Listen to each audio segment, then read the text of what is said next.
At dinner, my daughter-in-law snapped, "Either give your room to my parents or get out." I didn't argue. I bought the house right across the street and waved from my office window. They were stunned. Video intro music fades out. An older, calm but determined man appears on screen, looking directly into the camera. Hook asterisk that night, my daughter-in-law looked me dead in the eye and said, "Either give your room to my parents or pack your things and leave." I didn't argue. I didn't beg. I just left. And a week later, I was waving from the window of my new office directly across the street from their house. That, my friends, was just the beginning. Cut to an engaging visual or back to narrator, now in a more reflective setting, perhaps a home office. Main story asterisk the silence in that dining room on Oak Street, that cold February evening. It felt deliberate. I felt it the moment I walked through the door. Not the kind of quiet that comes from having nothing to say, but the oppressive quiet of people choosing not to speak. Gertrude, my daughter-in-law, had her back to me. She was moving between the kitchen and dining table with this exaggerated focus, setting plates, arranging silverware, almost performing. 6 place settings. I counted them twice. "Evening, Gertrude," I said. She just adjusted a fork, straightened a napkin. Her shoulders tightened, but she didn't turn around. I hung my coat, then walked toward the dining room. Dwayne, my son, was already at the table, staring at something invisible on his empty plate. He looked up briefly when I entered, managed half a smile, then dropped his gaze. "Dwayne," I said, pulling out the chair across from him. "Hey, Dad." His voice was barely a whisper. Gertrude swept past me, carrying a serving bowl, close enough that I could smell her perfume, but far enough to make the distance feel intentional. She set the bowl down with more force than necessary. "Dinner's almost ready," she announced. Not to me, mind you. To the room. I'd lived in that house for 3 years. 3 years in the small bedroom off the first-floor hallway. 3 years of navigating Gertrude's moods, learning when to speak and when silence was my best weapon. But tonight felt different. The air was thick, heavy with unspoken things. Then the doorbell rang. Gertrude's face transformed. The tight line of her mouth curved into this bright, almost sickly sweet smile as she rushed to answer it. I heard cheerful, loud, familiar voices in the entryway. "We made it," a man's voice boomed. "Such a lovely home you all have here." A woman's voice, syrupy with enthusiasm, added. Clarence and Dorothy Webster, Gertrude's parents, appeared in the dining room doorway, pulling wheeled suitcases behind them. I hadn't known they were coming. Clarence, a broad man with thinning hair, had the confident posture of someone accustomed to being welcomed. Dorothy matched him in volume. "Hope you don't mind us dropping in." Clarence clapped his hands together. Gertrude said it wouldn't be a problem for a couple weeks. A couple weeks? My stomach dropped. I glanced at Dwayne. He was still studying his plate with intense concentration, as if the pattern on the china held answers to questions he couldn't dare to ask aloud. "Of course not, Daddy." Gertrude kissed her father's cheek, then her mother's. "We're so happy to have you." Dorothy settled into a chair, smoothing her dress. "The Hendersons' guest room was just impossible," she declared. "That mattress, Clarence, remember? Terrible." Clarence heartily agreed, taking the seat at the head of the table. The seat Dwayne usually occupied. Dwayne didn't protest. We told them we'd find other arrangements. Other arrangements.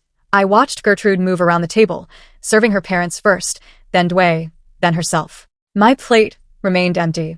"Irving, pass the potatoes," she said without looking at me. "When you're done." I hadn't even taken any yet. The bowl sat in the center of the table, within her reach. We ate in fractured conversation. Clarence dominated, telling long, rambling stories about bridge clubs and homeowner association disputes. Dorothy punctuated his narratives with affirmations. Gertrude laughed at all the appropriate moments, asked follow-up questions, performing the role of the attentive daughter. Dwayne and I were just spectators. I finished the food on my plate, though I couldn't have told you what it tasted like. The tension wrapped around my chest made swallowing a chore. Then, Gertrude stood abruptly, her chair scraping against the floor. She crossed her arms and turned to face me directly for the first time that evening. "Irving," she announced, her voice carrying a sharp, definitive edge, "my parents need a proper bedroom. That room on the first floor is perfect for them." "The room on the first floor." "My room." "Gertrude," I said, keeping my voice level. "That's where I live." "Where would I?" "Either give my parents your room or pack your things." The words sliced through the remaining dinner conversation. Clarence shifted in his chair. Dorothy looked at her daughter with something akin to pride. Dwayne's fork stopped halfway to his mouth. "Son." I turned to him. Dwayne set down his fork with careful precision. His eyes met mine for a fraction of a second before sliding away. "Maybe we can figure something out," he mumbled. "We already figured it out." Gertrude's voice rose. "My parents need that room. It has its own bathroom. It's on the first floor." "Mother's knees, Irving." She can't be climbing stairs all day. There's a guest room upstairs, I said, with a bathroom down the hall. Gertrude slammed her palm on the table. Silverware jumped. My parents are not going to shuffle through the hallway in their nightclothes. They deserve better than that. I looked at Dway again, my son, who I'd raised, who I'd helped in ways Gertrude didn't even know about. He was examining his hands now, turning them over as if discovering them for the first time. Dway. I said his name quietly. He opened his mouth, closed it, swallowed. Gertrude filled the silence. This is my house too, Irving. Actually, it's more mine than... She stopped herself, but the implication hung heavy in the air between us. I stood. The scrape of my chair was the loudest sound in the sudden quiet that followed. I see, I said. Excuse me? Gertrude looked genuinely confused. My legs carried me steady and sure down the hallway to my room. Behind me, I heard Gertrude's voice ring out with unmistakable triumph. Finally, some cooperation. I closed the door behind me and stood in the center of the small space. The room held my life in miniature. A bed, a dresser, a reading chair by the window, books on the nightstand, and a framed photograph of my late wife, Maria. Gone 5 years now. I opened the closet and pulled down my suitcase. The leather was worn soft from years of business travel. Back when I'd worked as a financial consultant. Back when I'd had my own home, my own space, my own life. I laid the suitcase on the bed and began to pack. Not frantically. Not with anger or hurt clouding my movements. Each item I folded with precise care. Shirts, pants, socks rolled into neat pairs. I organized my toiletries, wrapped my razor in a cloth, secured the caps on bottles of cologne and medication. Through the door, I could hear them. The Websters' voices drifted down the hallway, cheerful and oblivious. This room will be perfect, Clarence. Dorothy's voice came through clearly. Much better than that awful guest room at the Hendersons. Gertie always takes care of us, Clarence replied, indulgent, comfortable. I paused, a sweater in my hands. Something cold and clear settled in my chest. Not anger. Anger burned hot and fast, consuming itself in flames. This was different. This was ice, forming over deep water. Solid. Unbreakable. Something useful. I continued packing. The suitcase clicked shut. I sat on the edge of the bed, my hands still resting on the handle. The sounds of celebration filtered through the door. Laughter, footsteps, the drag of furniture being mentally rearranged. My room already theirs. I don't know how long I sat there. Long enough for the light through the window to deepen from gray to charcoal. Long enough for the voices outside my door to fade into distant murmurs. Long enough for memories to surface, one after another, with the clarity of photographs developing in solution. 4 years ago. Almost exactly 4 years. I remembered Dway's face when he'd called me, the tremble in his voice as he explained about the foreclosure notice. The bank had started proceedings. They were going to lose the house. Gertrude was hysterical. He'd said he didn't know what to do. I'd driven over that same evening, sat at this very dining table while Dway spread the paperwork in front of me. Documents stamped with deadlines and legal terminology. $180,000 to clear the mortgage completely. I can't ask you to do this, Dad, Dway had said, but his eyes held desperate hope. I'd written the check the next morning, driven it to the bank myself, watched the balance transfer from my account to theirs, erasing years of missed payments and accumulated debt in a single transaction. Dway had cried, actually cried, standing in the bank parking lot, gripping my shoulder. I'll pay you back. I swear, Dad. Every penny. I told him not to worry about it. Family helped family. But there had been more, hadn't there? The memories came faster now. A cascade of dates and amounts my financial mind had cataloged automatically, even as I tried to frame them as gifts rather than debts. $15,000 for their wedding. Gertrude had wanted the reception at that resort in Sedona, the one with the Red Rock views and the premium bar service. Dway's salary couldn't stretch to cover it. I'd covered it. $8,000 for Gertrude's car when the transmission died on her old sedan. She'd wanted the newer model, the one with leather seats and the upgraded sound system. I'd arranged the purchase. $1,200 a month for the past 3 years, just to help with expenses. Dad, Dway had said, groceries, utilities, insurance, the monthly costs that eat away at paychecks. I'd set up an automatic transfer. I hadn't even thought about it anymore. The money simply flowed from my account to theirs, steady as a river. I pulled out my phone, opened my banking app, scrolled backward through months, then years of transaction history. There they were. Neat rows of transfers, each one labeled with Dway's name. The evidence of my generosity documented in digital precision. I set the phone down carefully on the bed beside me. Through the door, Dorothy's voice drifted clear. We'll need to get different curtains, Clarence. These are far too dark. Maybe something in a nice cream color. Whatever you want, dear. Clarence's response was indulgent, comfortable. They were measuring my room for their furniture, planning their curtains, settling in. I stood, lifted my suitcase from the bed. The weight was manageable. I'd always lived simply, despite the money Maria and I had accumulated during our years together. The $2.8 million in investment accounts, the paid-off properties, the comfortable retirement I'd planned. I'd sold my own home 3 years ago when Maria died. The place had felt too large, too full of her absence. Dwayne had suggested I move in with them. Just until you figure out what's next, Dad. And I'd agreed, thinking temporary would become comfortable. Thinking family meant safety. I'd been wrong. I opened the bedroom door. The hallway stretched before me, familiar and foreign at once. I walked toward the front door, suitcase in hand, my footsteps steady on the hardwood floor I'd helped refinish last summer. Dwayne appeared from the kitchen, materializing in front of me with the sudden awkwardness of someone who'd been waiting just out of sight. Dad. His voice cracked slightly. Maybe we can work something out. You could take the guest room upstairs and it's all right, son. I met his eyes fully, let him see whatever expression my face held. I felt calm, distant. Clear. I'll take care of myself. I didn't know she was going to. He reached toward me, hand extended, then pulled back. It's just for a couple weeks. They'll go home, and then, from the kitchen, Gertrude's voice called out with casual dismissal. Tell him dinner's in the fridge if he wants it. No goodbye. No acknowledgement that I was leaving with a suitcase in my hand, that something fundamental had just fractured. Dwayne's hand dropped to his side. I walked past him, opened the front door, and stepped out into the February evening. The cold hit my face, sharp and clarifying. I stood under the porch light, breath-forming clouds in the air, and pulled out my phone to call a taxi.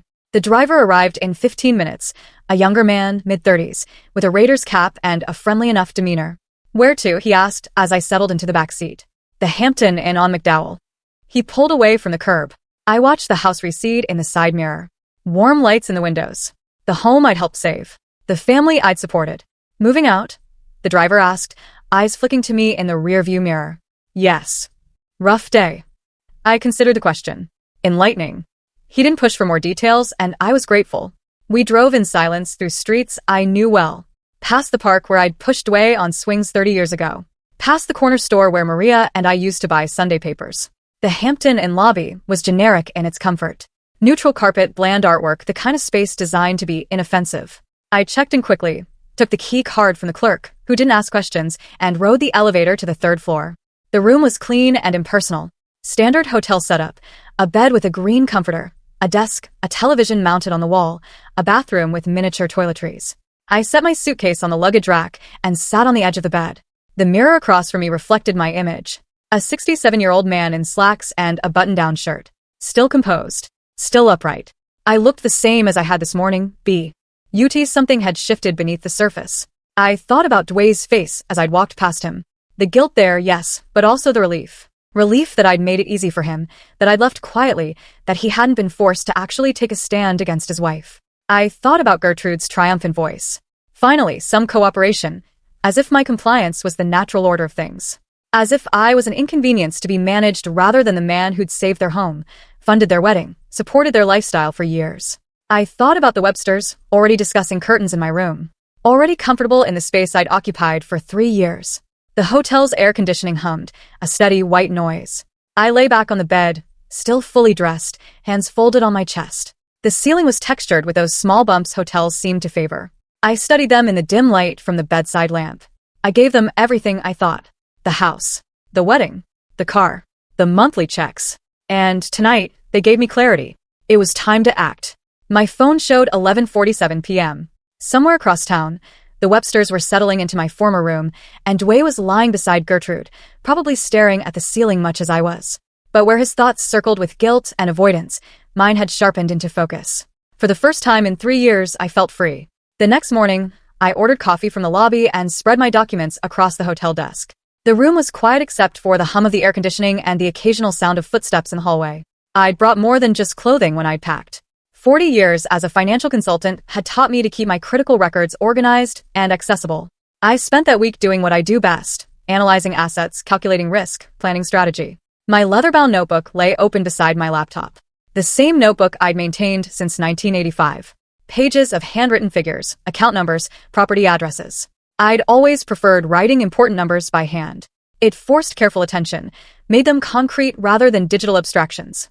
First, I documented everything systematically. Retirement savings, $520,000 across 3 accounts. Investment portfolio, $890,000 in a diversified mix of stocks and bonds, carefully balanced for my age and risk tolerance. Certificates of deposit and treasury bonds, $340,000, safe and predictable. Then the properties. 2 rental units in Tempe, purchased 20 years ago when the market had dipped. I'd renovated both myself initially, replacing fixtures and flooring, learning plumbing and electrical work from manuals and patient contractors. Current combined value, $580,000. They generated $3,400 monthly, almost without effort on my part. Good tenants, stable income. Liquid cash in checking and savings, $470,000. I wrote the total at the bottom of the page, circled it twice. $2,800,000. My pension added $4,200 monthly. Combined with rental income, I cleared $7,600 every month without touching principal. I sat back, pen still in hand, and studied the figures. 40 years of careful investing. 40 years of building security. Maria and I had been prudent, strategic. We'd retired comfortably, traveled modestly, lived well without extravagance. And Dwayne had assumed I was just another old man living on Social Security, grateful for a room in his house. My phone buzzed.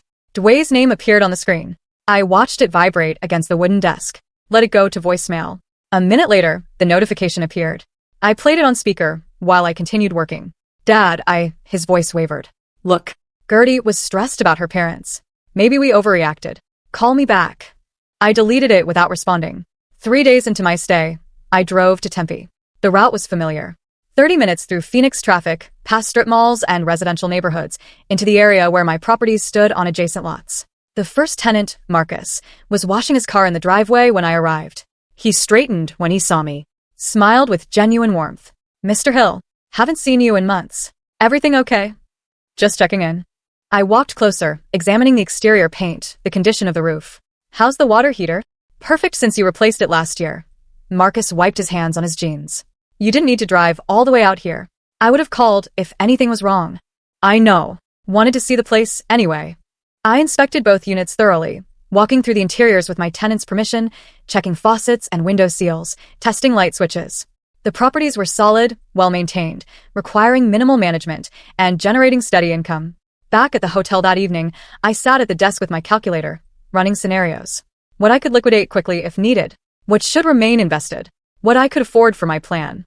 The clarity I'd felt lying in bed that first night sharpened with each passing day. I created a spreadsheet, something I hadn't needed to do in years, but the skill returned easily.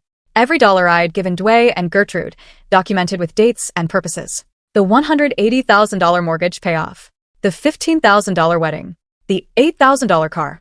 36 monthly payments of $1,200 over 3 years. $43,200 total. A grand total of $246,200. $250,000 given freely to family I trusted.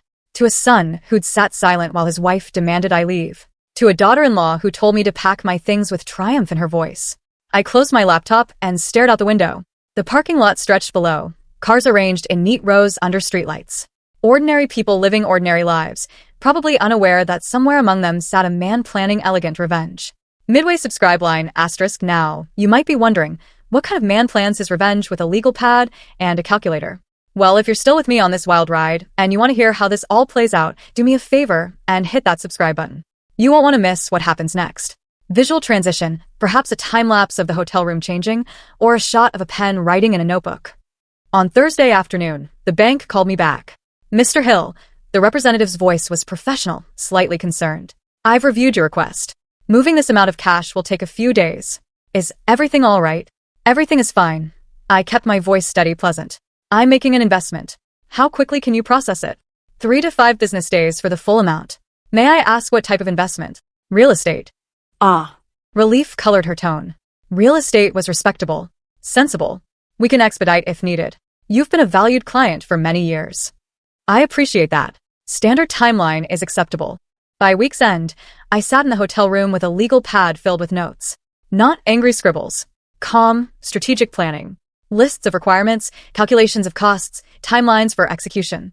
I'd learned something important during those 7 days. The anger I'd felt that first night, the cold clarity, had matured into something more refined, more useful. I didn't want to hurt them. I wanted them to see, to understand what they'd thrown away, to recognize their mistake with absolute, unavoidable precision. The first step crystallized. Show them I wasn't a helpless old man they could discard.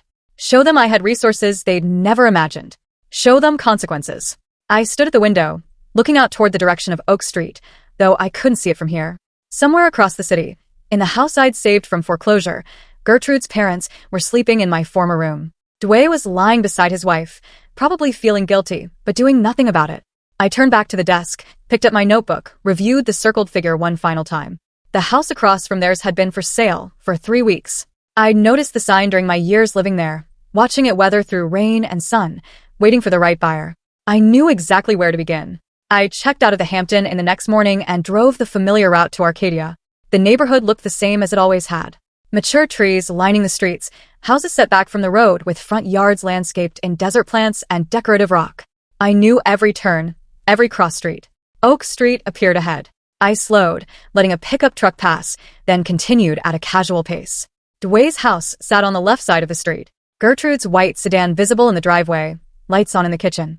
Someone was home. I didn't stop, didn't linger, just maintained steady speed like any other driver passing through. But I saw it. Directly across from their house, the wooden sign with burgundy lettering. For sale. Sonoran Realty. I'd noticed that sign before in passing during the years I'd lived here. Never paid it particular attention. Now, it seemed to glow with possibility. I parked 3 houses down, pulled out my phone, and photographed the sign. Zoomed in on the phone number, entered it into my contacts immediately. Through my windshield, I could see both houses. Dwayne's on the left. The house I'd saved. The house where I'd lived in a small first-floor room. Where I'd eaten dinners at that table. Where I'd been discarded like outdated furniture. The house across the street on the right. Larger, 2 stories, 1960s construction, with a broad front porch and mature landscaping that needed trimming. Paint fading slightly on the window frames. Structurally solid, but cosmetically neglected. The distance between them? Maybe 30 yards. I dialed the number. Sonoran Realty. How may I help you? A woman's voice, pleasant and professional. I'm interested in the property on Oak Street. Is it still available? Yes, sir. Let me connect you with Margaret Collins, the listing agent. A brief pause, then a different voice. This is Margaret. Miss Collins, my name is Irving Hill. I'm interested in viewing the Oak Street property. Is it still on the market? It is. She sounded genuinely pleased. Are you available this afternoon? I can meet you there at 2. 2 works perfectly. I spent the intervening hours at a coffee shop on Camelback Road, reviewing property records on my phone. The house was listed at $685,000. 4 bedrooms, 3 bathrooms, 2,400 square feet, built in 1967. Owned by the Carlsons, who were relocating to California for work. At 1:45, I drove back to Oak Street and parked in front of the house. A silver Lexus pulled up behind me exactly at 2. A woman emerged. Early 50s, professional attire, confident stride. Mr. Hill. She extended her hand. I'm Margaret. Thanks for coming on short notice. Her handshake was firm. She carried a leather folder and keys, moved with the efficiency of someone who'd done this hundreds of times. I appreciate your flexibility. I gestured toward the house. I'm looking for something specific. Let's see if this fits. She unlocked the front door and stepped aside to let me enter first. The interior smelled faintly of vacancy. That particular scent of a house waiting between occupants. Hardwood floors in the entryway, slightly scuffed but salvageable. Living room to the left with a brick fireplace. Dining room to the right. The owners maintained it well, Margaret said, walking ahead of me. They raised 3 children here. It needs cosmetic updates, but the bones are excellent. I followed her through the layout. Kitchen with original cabinets, outdated but functional. A family room overlooking the backyard. Upstairs, bedrooms with adequate closet space. Bathrooms with tile that screamed 1980s renovation. Then she showed me the front room. This was a sitting room for the previous owners. Margaret opened the door, revealing a space roughly 15 by 12 feet. Built-in bookshelves along one wall, hardwood floor, and along the front wall, a panoramic window stretching nearly the full width of the room. I walked directly to that window. Through the glass, I had an unobstructed view of Dwayne and Gertrude's house. Their living room window clearly visible, the kitchen beyond it, even the hallway leading to the first-floor bedroom, my former bedroom. I stood there, hands in my pockets, and felt something click into place. The final piece. The perfect irony. Wonderful natural light, Margaret said behind me. The view is interesting. I kept my voice carefully casual. What's the distance between houses here? About 30 yards. It's a friendly neighborhood. People know each other. I turned to examine the built-in bookshelves, running my hand along the wood. These are original to the house, from 1967? Yes, solid construction. I walked to the other side of the room, mentally measuring where I'd place a desk. Directly in front of that window. Facing it. Positioned so anyone sitting there would look straight across at Dway's house. The owners are motivated to sell quickly? I asked. Margaret's professional demeanor sharpened slightly. The tone of someone recognizing a serious buyer. They're relocating for work. They'd prefer a fast close. I can do a cash offer. I met her eyes directly. How fast could we close? Her eyebrows rose just fractionally before she controlled the expression. With cash, 2 weeks. Possibly 10 days if inspections go smoothly. And the asking price? $685,000, but the Carlsons are reasonable people. They want to move forward, not chase another $20,000. I nodded slowly, as if considering, though I'd already decided. I'll need to think about the offer amount, but the location works for me. We walked through the rest of the house. I made appropriate observations about plumbing and electrical, asked about the roof age, examined the garage. Professional questions from someone who knew what to look for. Back in the front room, I paused at the window again. Margaret gave me space, standing in the doorway, letting me have the moment. Through the window, a figure moved in Dway's kitchen. Gertrude, carrying something from the refrigerator to the counter. She was laughing, head thrown back, talking to someone out of view. Do you have family in the area, Mr. Hill? Margaret asked quietly. I turned to face her. My son lives nearby. That's part of the appeal. Something flickered across her expression. She'd heard something in my tone. Some edge I hadn't quite controlled. But she was too professional to press. It's a good neighborhood for family, she said simply. We walked back through the house toward the front door. Margaret handed me her business card along with a detailed information sheet about the property. Think it over, she said. Call me with Questy. Ons, anytime. I stood on the porch after she'd driven away, looking back at the house, then across the street at Dway's house. The distance was perfect. The angle was perfect. The symbolism was perfect. I walked back to my car, started the engine, but didn't drive away immediately. Instead, I sat there, hands on the steering wheel, looking at both houses. The one where I'd been discarded. The one where I would establish my new position. My phone buzzed. Another text from Dway. Dad, please call me. I silenced the notification and drove away from Oak Street. Already planning my next call to Margaret Collins. Visual, a quick montage of architectural drawings, a sold sign, keys on a table, or something symbolic. Margaret, I said, I'll take it. Let's write an offer. She studied my face for a moment, perhaps looking for hesitation she wouldn't find. What number did you have in mind? $650,000. Cash. 10-day close. Her eyebrows rose. That's $35,000 below asking. And it's cash with minimal contingencies. The Carlsons want to move forward. So do I. We met at her office the next morning. The space was professional. Glass desk, abstract art on cream walls, the faint scent of vanilla from a diffuser. Margaret spread the purchase agreement across the desk, walking me through each section with practiced efficiency. I signed where she indicated, my hand steady on the pen. When I wrote the check for earnest money, $50,000, Margaret watched without comment, but I saw her register the ease of it. No hesitation. No phone call to verify funds. Just a number written in my careful script. I'll submit this immediately, she said. Given their timeline, I expect to hear back quickly. She called 3 hours later. I was reviewing investment statements in my hotel room when my phone rang. Mr. Hill. Her voice carried genuine excitement. They accepted. Full price. 10-day close. I've rarely seen sellers this motivated. Excellent. I set down my pen. Send me the paperwork. I'll have my bank ready. I'll email everything within the hour. The process moved faster than even Margaret expected. The home inspection happened 2 days later. A thorough man in his 50s who walked through with a clipboard and thermal camera, documenting minor issues typical of a house built in 1967. Foundation solid, he said, making notes in the kitchen. Some cosmetic issues. Typical wear. You planning to flip this? No. I'm planning to stay. I followed him to the front room. How's the window integrity in that office? He examined the panoramic window, running his hand along the frame. These windows, they're the newest thing in the house. Replaced maybe 5 years ago. Double pane, energy efficient, excellent condition. I nodded, satisfied. The view would remain unobstructed. While escrow processed, I hired a renovation crew. The foreman met me at the property on a Tuesday afternoon. A stocky man named Carlos with 20 years of experience and a reputation for quality, work delivered quickly. You want all this done in 5 days? He reviewed my list. Fresh paint throughout. Floors refinished. Updated light fixtures. New bathroom hardware. I'm paying premium rates for speed. Can you do it? Carlos calculated in his head, lips moving slightly. We'll need 2 crews. It'll cost extra. That's fine. The office room is priority. I led him to the front room, gestured toward the window. Charcoal gray walls here. Professional, not residential. I want the built-in bookshelves refinished. And I need furniture. Oak desk, leather chair, proper lighting. You want it to look like an executive office? Exactly that. He quoted $28,000 for the complete job. I agreed without negotiating. For the next week, I visited the house daily.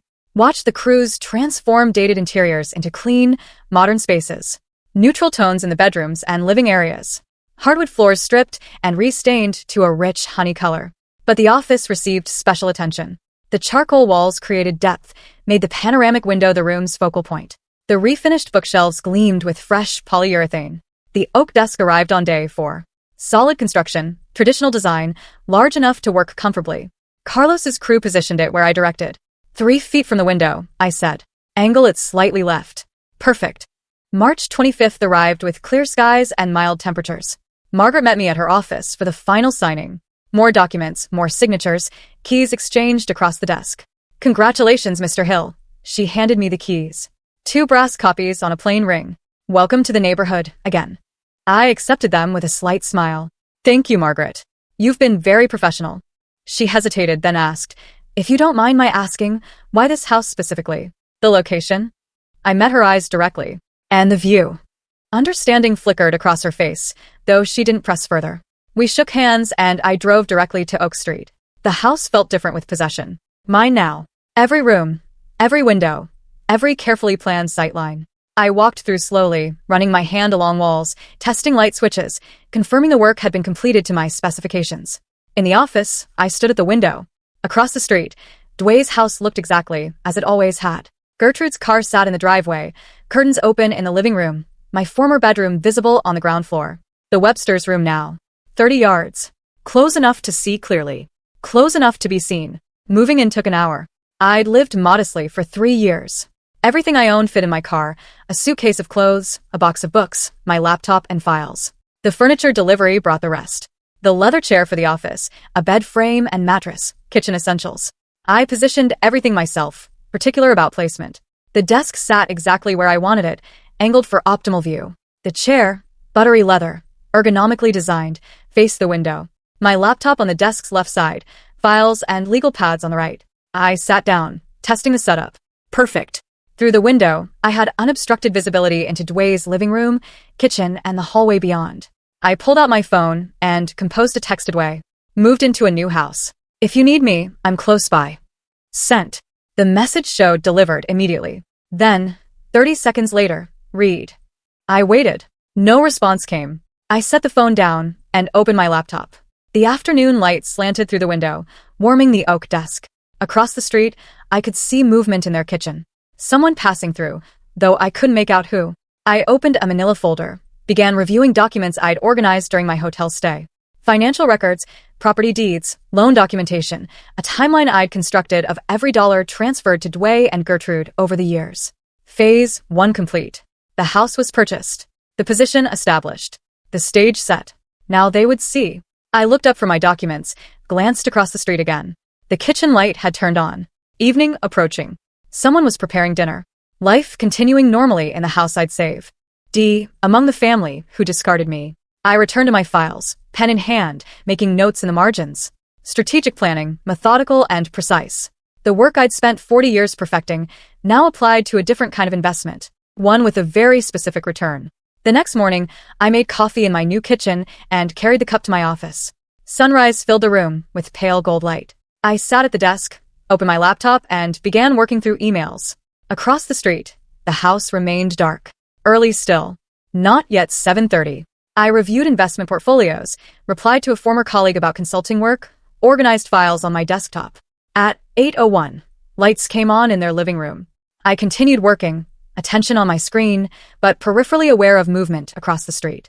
Someone approaching their window. A figure in a bathrobe, carrying something. Gertrude. Coffee cup raised halfway to her lips. She froze. I watched her recognize me. Saw the exact moment comprehension struck. The coffee cup stopped moving. Her body went rigid, shoulders pulling back. She stared directly at me, through both windows, across 30 yards of morning air. I put down my pen, made deliberate eye contact, raised my hand in a slow, measured wave. Friendly. Calm. Absolutely in control. Gertrude jerked backward. Coffee sloshed from her cup. I could see the dark liquid arc through the air, splatter across her robe and the floor. Her mouth opened. She turned from the window, disappeared from view. Seconds later, Dwayne appeared, still in pajamas, hair disheveled. Gertrude pulled him to the window, pointing across the street. I could see her speaking rapidly, gesturing. Dwayne stared. His face registered confusion, then recognition, then something more complex. Uncertainty mixed with what might have been guilt. I waved again. Same measured gesture. Dwayne raised his hand automatically, an awkward half-wave, before Gertrude slapped his arm down. Even from 30 yards, I could see her fury, head shaking, hands moving in sharp, angry gestures. I returned to my laptop. Resumed typing. Let them process. Let them react. My phone rang 15 minutes later. Dwayne's name on the screen. I rejected the call. Immediately after, a text appeared. Dad, what are you doing? I typed my response. Busy. Talk later. Sent. Through the window, I watched Dwayne look at his phone. Show the screen to Gertrude. Her reaction was visible even from here. Pacing. Gesturing wildly. Phone clutched in one hand. I sipped my coffee and opened a financial spreadsheet. Throughout the morning, Gertrude returned to the window repeatedly. Each time, I was there, working on my computer, reviewing documents, making notes. Each time she appeared, I acknowledged her with a brief wave or nod before returning to my work. Not hiding. Not ashamed. Completely present. Around 10, the Websters joined them at the window. Clarence's bulky frame. Dorothy beside him. All four of them staring across the street at me. A family conference, visible through glass. I finished an email, sent it, and waved at the entire group. Clarence stepped back from the window first, then Dorothy. But Gertrude remained, gripping the curtain, watching. Lunch came and went. I ate a sandwich at my desk. Worked through the afternoon. Occasionally, I'd look up to see Gertrude at her window. Sometimes alone, sometimes with Dwayne hovering behind her. The psychological impact was exactly what I'd calculated. My presence, constant, calm, inexplicable, created pressure. They couldn't ignore me, couldn't confront me without coming to terms with what my presence meant. I was no longer the dispossessed father, living in their small first-floor room, grateful for space in their house. I was a man with resources, with property, with position. And I was watching. Evening approached. I turned on my office light as shadows lengthened across the street. Their windows glowed warm. I could see them moving through rooms. Gertrude in the kitchen. Dwayne passing through the hallway. The Websters settled in the living room. My phone remained silent. No calls. No texts. After that morning exchange, I pulled up a document I'd prepared. A detailed accounting of every financial transaction between myself and Dwayne. Dates, amounts, purposes. $246,200 itemized with the precision of an audit. Through the window, I saw Gertrude return to her station. She stood there, backlit by their interior lights, staring across the street at me. I looked up from my document, met her eyes across the distance. She didn't move, didn't wave, just watched. I returned to my spreadsheet, highlighting specific entries, calculating interest that could have been earned, opportunity costs of capital deployed without return. When I looked up again, Dwayne had joined her at the window. They stood together, silhouettes against their warm interior, having a conversation I couldn't hear, but could imagine. My phone buzzed. A text from Dwayne. We should talk. I read it. Considered. Then replied, when you're ready to really talk, you know where to find me. I watched him read the message through the window, saw him show it to Gertrude, saw her reaction. Shoulders tensing, head shaking emphatically. The evening deepened. Their lights remained on. Mine as well. I organized files, prepared documents, laid groundwork for conversations that would come. Because they would come. Curiosity and confusion would drive them eventually, but I would set the terms. I would control the timing. Around 9, I stood and stretched. Walked to the window, placed my hand on the frame, looked directly across at their house. Gertrude was there again, watching. Our eyes met through the darkness and the distance. I wondered what she was thinking. What theories she was constructing about my motivations, my plans, my purpose in positioning myself so deliberately across from their home. Let them wonder. Let them worry. I returned to my desk, opened another folder. Tomorrow I would begin the next phase. Tonight, I would let my presence settle into their consciousness. An unavoidable reality. A question mark they couldn't erase. The house was quiet around me. My house. My position. My strategy unfolding exactly as planned. Through the window, I could see her silhouette in their window. She was watching me and I was watching her. I pulled out my legal pad, began writing notes for tomorrow. The real work was just beginning. Visual, calendar pages flipping, or a time-lapse of seasons changing outside the window, ending on a summer day. 2 weeks passed. I settled into my new routine. Mornings began with coffee at my desk, the window framing my view of the neighborhood waking up. I'd work through emails, review investment portfolios, consult on financial planning projects I'd taken on remotely, professional work that kept my mind sharp and my schedule full. Afternoons, I maintained my lawn, trimmed hedges, swept the driveway, waved to neighbors walking their dogs. Mr. Patterson, 3 houses down, stopped to introduce himself, welcomed me to Oak Street. I thanked him, mentioned I had family nearby, kept the conversation brief and pleasant. I became ordinary, just another resident. Nothing threatening about a 67-year-old man tending his roses. Across the street, I watched their patterns. Gertrude leaving for work each morning at 7:45. Dwayne departing 15 minutes later. The Websters shuffling around inside, visible through windows, making themselves comfortable in a home that wasn't theirs.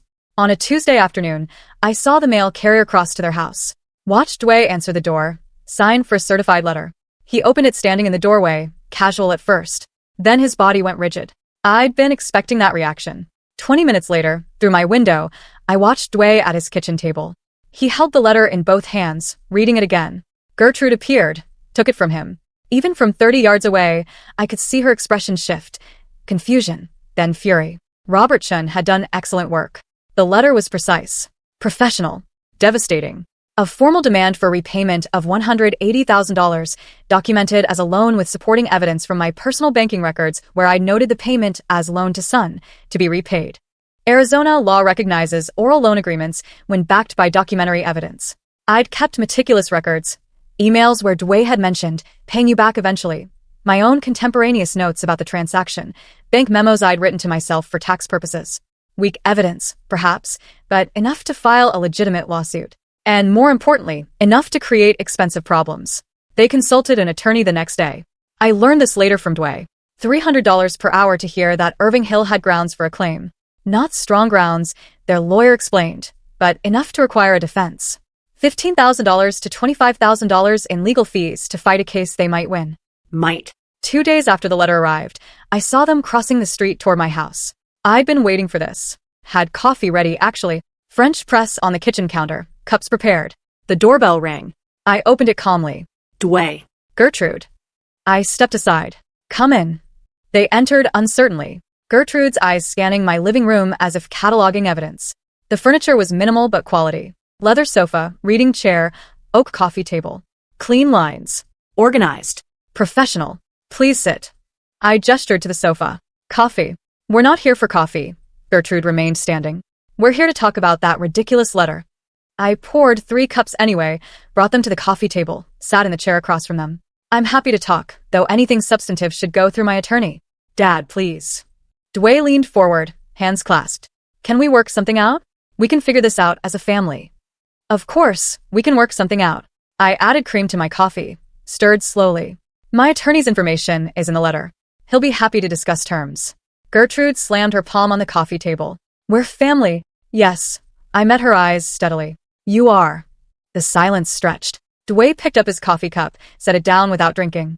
Gertrude's face flushed red, jaw tight. You can't actually think you'll get that money? Her voice was sharp, but I heard something underneath. Uncertainty. The law will decide. I sipped my coffee. I'm not concerned about the outcome. I documented everything carefully. But legal processes take time. Expensive time. The implications settled between us like a third presence. Even if they won, the costs would devastate them. Their savings, modest at best, would evaporate in attorney fees.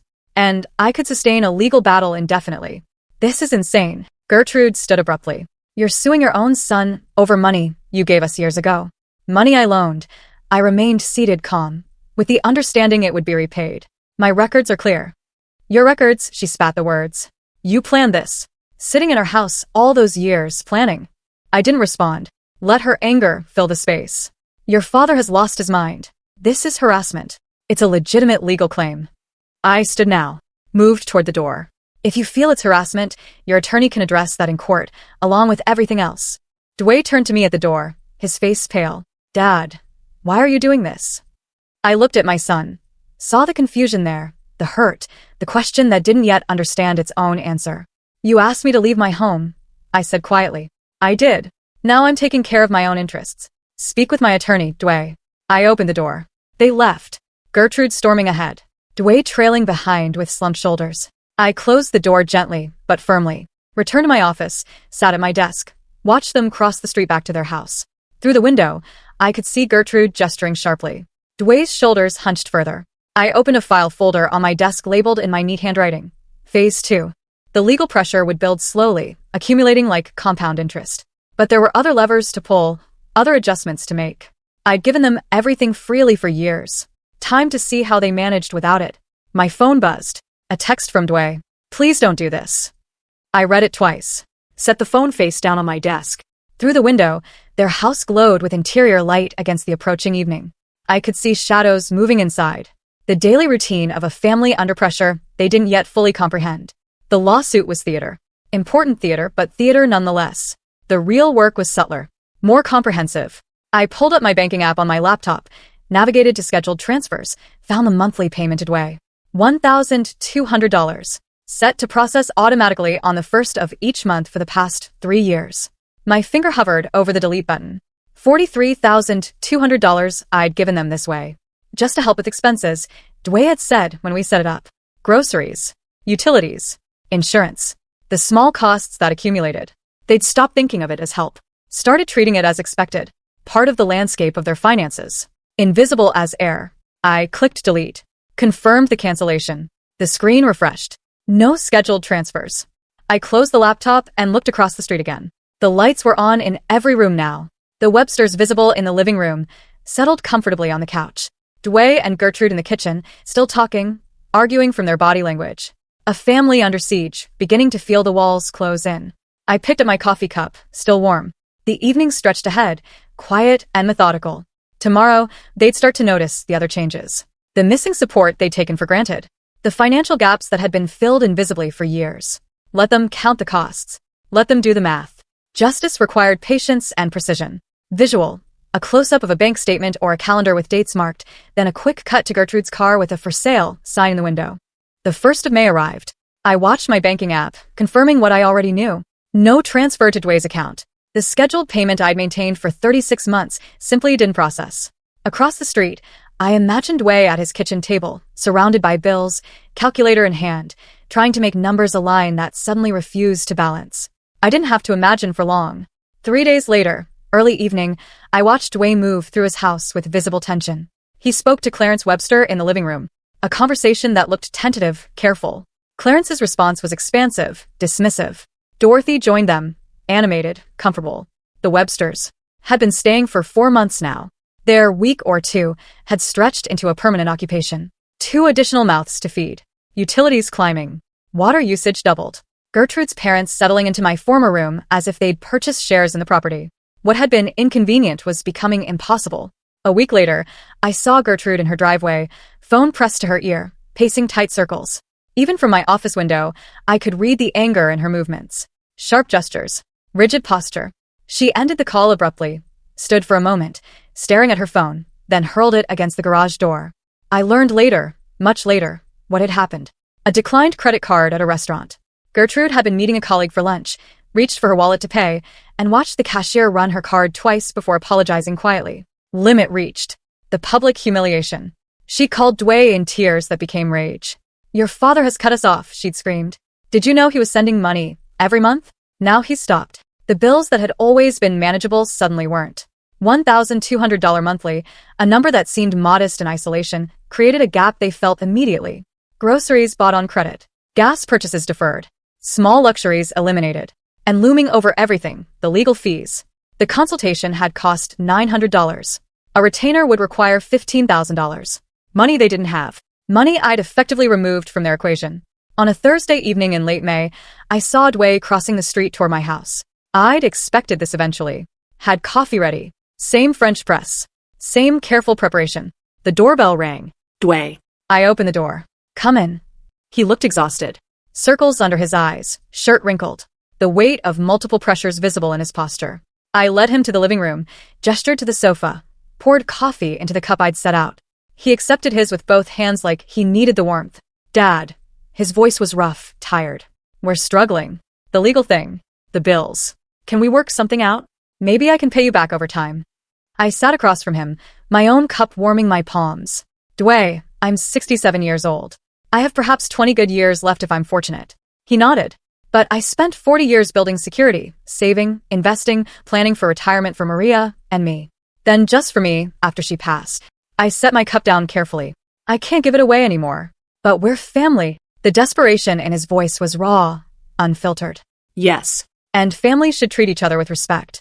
I met his eyes directly. When I needed a place to live, your wife gave me an ultimatum. Pack my things, or give up my room. Do you remember? He looked away. I remember.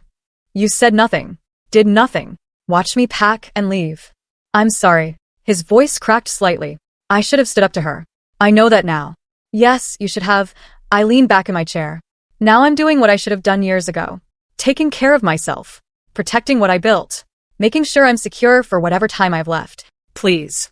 He set down his coffee, leaned forward with hands clasped. There has to be something we can do. Some way to fix this. Talk to my attorney about a repayment plan. Robert Chen has my complete authority to negotiate terms. I kept my voice level, not unkind, but absolutely firm. I can't help you beyond that. You mean you won't? I mean I can't. I stood, moved to the window, looked across at his house, at the life I'd funded, the security I'd provided, the family that had discarded me. I gave you everything freely, Dway. The house payment when you were about to lose it. Your wedding.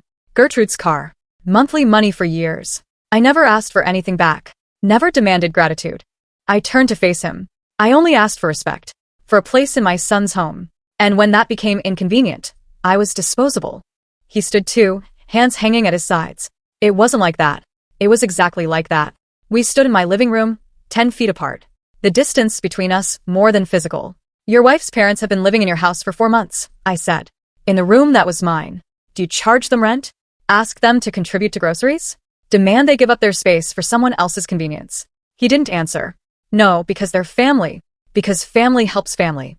I walked toward the door, opened it. I was family too, Dway.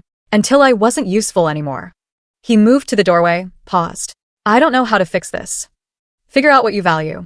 What you're willing to fight for. Who deserves your loyalty? I kept my hand on the door. When you know those answers, maybe we can talk again. Until then, speak with my attorney. He walked out slowly. I watched him cross the street, hands in pockets, head down, shoulders carrying weight he'd avoided for too long. I closed the door and returned to my office window. Across the street, I saw curtains move. Shadows shifted behind the glass. Gertrude meeting him at the door, probably demanding to know what I'd said, whether I'd agreed to help. I sat at my desk, my coffee cup still warm from serving Dway. The physical reminder of our encounter. A father and son separated by consequences neither had wanted, but both had created. This was the hardest part. Watching him suffer, knowing I was the instrument of that suffering. But necessary. They had to understand consequences. Had to feel the weight of their choices. Had to recognize that actions create reactions. That disrespect carries costs. That people, even family, have limits. I opened my laptop, reviewed the file labeled Phase 2. Notes on next steps. Calculations of pressure points. Timeline for continued strategy. Through the window, their house lights blazed against the darkening evening. I could see movement inside, figures passing through rooms, the choreography of a family in crisis. For months ago, I'd sat in that house at their dinner table, been given an ultimatum, packed my belongings, and left with quiet dignity. Now I sat in my own house, in a room designed to watch them, executing a plan built on patience and precision, and the recognition that justice sometimes requires inflicting pain. I took a sip of coffee, lukewarm now, but still drinkable. Tomorrow, the pressure would continue. The bills would still come. The legal threat would still loom. The Websters would still occupy space and consume resources. And I would still be here, watching, waiting, ensuring they felt every ounce of what they'd done. Sad justice. That's what this was. Not triumph. Not victory. Just the necessary correction of an imbalance that had gone unchallenged too long. Visual. A shot of Gertrude and Dway looking stressed, then a quick cut to Dway's face showing weariness and resignation. July brought heat and pressure. I watched both build across the street. The first visible crack appeared on a Thursday morning. I sat at my desk working through emails when I saw Dway at his kitchen table, visible through both our windows. He stared at his computer, screened for a long moment, then reached for his phone, typed something, set it down, picked it up again. His body language told the story before I knew the details. Shoulders hunched, hand running through his hair repeatedly. The posture of someone making a decision that hurt. I learned later, he'd canceled their vacation. A week in San Diego they'd planned for mid-July. $6,000 already paid, non-refundable deposits. He'd stared at the cancellation button, breathed deeply, clicked, watched the confirmation email arrive. That evening, I saw Gertrude crying at their kitchen table.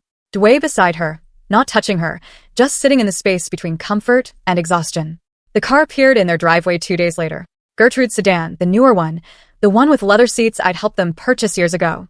A handwritten "for sale" sign in the window, asking $18,000, though the car was worth $22,000. Desperation pricing. It sold within 48 hours. I watched the buyer arrive, test drive it, return with cash. Watched Gertrude hand over the keys with stiff movements, like someone parting with more than just transportation. She stood in the driveway after the buyer left, staring at the empty space where her car had been. The Websters were still there. 5 months now since that February dinner. Their presence had evolved from inconvenience to crisis. 2 additional people consuming groceries, utilities, space. 2 additional people who contributed nothing but expectation. Mid-July, I watched another scene unfold. Dwayne in the living room with Clarence and Dorothy. His gestures were careful, apologetic. Clarence stood abruptly, body language radiating offense. Dorothy's hand went to her throat. They left the room. Within an hour, they were packing. I watched them load their car the next morning. Suitcases, boxes, the accumulated possessions of 5 months' occupation. Gertrude stood on the porch, arms wrapped around herself, shoulders shaking. Dwayne stood in the doorway, expression unreadable. No hugs goodbye. No promises to visit soon. The Websters drove away, without looking back. Gertrude turned on Dwayne the moment they were gone. I couldn't hear the words, but I could see the fury. Pointing, gesturing, her mouth moving rapidly. Dwayne stood there, taking it, until something shifted. His posture straightened. His hands came up, palms out, not defensive but firm. They fought properly then, voices rising loud enough to carry through windows, through walls, across 30 yards to where I sat watching. A lamp fell. I saw the shadow through the curtain. A door slammed. Then silence. Hours passed. Lights came on as evening arrived. I saw them in separate rooms. Dwayne in the kitchen. Gertrude upstairs. The physical distance between them, visible even from my window. The next afternoon, I watched Dwayne leave his house and cross the street toward mine. His walk was slow, deliberate. He lost weight, I noticed. His clothes hung looser. The strain visible in every movement. I opened the door before he knocked. His voice was rough, tired. "Can we talk?" I stepped aside. Let him enter. Led him to the living room where we'd sat before. During that other conversation when he'd tried to negotiate, to bargain, to find an easy way out. This time felt different. The energy was different. Something fundamental had changed. He sat on the sofa, leaned forward with his elbows on his knees, hands clasped, looked at the floor for a long moment before speaking. "Dad, I'm sorry." The words came quietly, but clearly. "I'm so sorry. I shouldn't have let her treat you that way. It was your house. You paid off our debt. You helped us constantly, and we pushed you out like you were nothing." I waited. Let him continue. "I've been weak." He looked up at me then, eyes red-rimmed, but direct. "I let her control everything. I was afraid of conflict, so I sacrificed you instead. That was wrong." "Yes," I said simply. "It was. Can we fix this?" Hope and desperation mixed in his voice. "Is there a way to fix this?" I sat back in my chair, studied my son, saw genuine repentance in his face. Not manipulation, not strategy, just honesty arrived at through pain. "Perhaps," I said, "but on different terms." He nodded immediately. "Whatever you need, tell me. I'll drop the lawsuit." I began, watched relief flood his expression. "But the financial help ends permanently. No more monthly transfers. No more emergency funds. No more safety net." "Okay." He didn't hesitate. "You're 38 years old, Dwayne. You have a good salary. You're capable. You and Gertrude can build your life without my money propping it up. We will." His voice was firm. "We have to. I see that now. There's one more condition." I leaned forward. "Gertrude needs to apologize. Not to you. To me. Face to face. For how she treated me." His jaw tightened. "I'll talk to her. I'm not interested in a coerced apology. That means nothing. But she needs to acknowledge what happened. That's not negotiable." He sat silent for a moment, processing, then nodded slowly. She's hurting right now. We both are. But you're right. She needs to say it. When she's ready to do that, genuinely ready, we can move forward. Until then, everything stays as it is." Dwayne stood, extended his hand. I shook it. His grip was firm, steady, despite everything. Thank you for not giving up on me, he said. I never did, I replied. I just stopped letting you take me for granted. He walked to the door, paused with his hand on the frame. Dad, I'm going to make this right. However long it takes. I hope you do, son. I closed the door after he left, returned to my office window, watched him cross back to his house, shoulders straighter than when he'd arrived. He entered, and through the window, I saw Gertrude appear. They stood facing each other in the kitchen. She shook her head, turned away. He followed, said something that made her stop. They were still talking when darkness fell, and their curtains closed. I sat at my desk, my coffee cup still warm from serving Dway. The physical reminder of our encounter. A father and son separated by consequences neither had wanted, but both had created. This was the hardest part. Watching him suffer, knowing I was the instrument of that suffering. But necessary. They had to understand consequences. Had to feel the weight of their choices. Had to recognize that actions create reactions. That disrespect carries costs. That people, even family, have limits. I opened my laptop, reviewed the file labeled Phase 2. Notes on next steps. Calculations of pressure points. Timeline for continued strategy. Through the window, their house lights blazed against the darkening evening. I could see movement inside, figures passing through rooms, the choreography of a family in crisis. For months ago, I'd sat in that house at their dinner table, been given an ultimatum, packed my belongings, and left with quiet dignity. Now I sat in my own house, in a room designed to watch them, executing a plan built on patience and precision, and the recognition that justice sometimes requires inflicting pain. I took a sip of coffee, lukewarm now, but still drinkable. Tomorrow, the pressure would continue. The bills would still come. The legal threat would still loom. The Websters would still occupy space and consume resources. And I would still be here. Watch.